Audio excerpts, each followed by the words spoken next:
നമസ്കാരം. രാജ്യത്തിന്റെ ആഭ്യന്തര കാര്യങ്ങളിൽ കാനഡ ഇടപെടുന്നതായി ഇന്ത്യയും ആരോപണം ഉന്നയിച്ചു.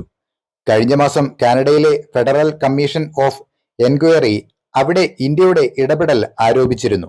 2 തെരഞ്ഞെടുപ്പുകളെ സ്വാധീനിച്ചതിൽ ഇന്ത്യക്ക് പങ്കുണ്ടോ എന്ന് പരിശോധിക്കുന്നതായും പറഞ്ഞിരുന്നു.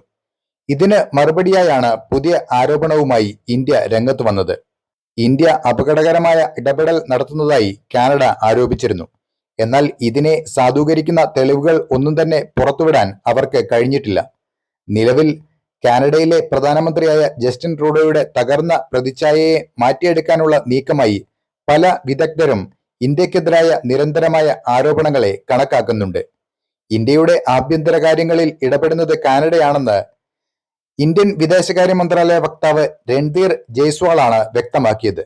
മാധ്യമ റിപ്പോർട്ടുകളും കനേഡിയൻ കമ്മീഷനും വിദേശ ഇടപെടലുകളെക്കുറിച്ച് അന്വേഷിക്കുന്നത് ഞങ്ങൾ കണ്ടുവെന്നും കനേഡിയൻ തെരഞ്ഞെടുപ്പിൽ ഇന്ത്യയുടെ ഇടപെടലിനെക്കുറിച്ചുള്ള അടിസ്ഥാനരഹിതമായ ആരോപണങ്ങളെ ഞങ്ങൾ ശക്തമായി നിരസിക്കുന്നുവെന്നും മറ്റു രാജ്യങ്ങളുടെ ജനാധിപത്യ പ്രക്രിയയിൽ ഇടപെടുന്നത് ഇന്ത്യയുടെ നയമല്ലെന്നും വാസ്തവത്തിൽ നമ്മുടെ ആഭ്യന്തര കാര്യങ്ങളിൽ ഇടപെടുന്നത് കാനഡയാണെന്നും വിദേശകാര്യ മന്ത്രാലയ വക്താവ് പറഞ്ഞു.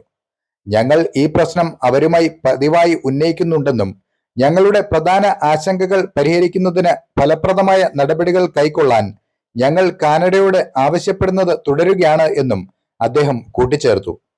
ട്രൂഡോയുടെ സഖ്യകക്ഷിയായ ന്യൂ ഡെമോക്രാറ്റിക് പാർട്ടിയുടെ ജഗ്മീത് സിംഗ് ആണ് ഇപ്പോഴത്തെ നീക്കത്തിന് തുടക്കമിട്ടതെന്ന് റിപ്പോർട്ടുകൾ സൂചിപ്പിക്കുന്നുണ്ട്. ട്രൂഡോയുടെ ഖലിസ്ഥാൻ അനുകൂല രാഷ്ട്രീയത്തെ സിംഗ് സ്വാധീനിച്ചതായി ആരോപണമുണ്ട്. അപ്പോൾ മറ്റൊരു വാർത്തയുമായി വീണ്ടും കാണാം. നന്ദി.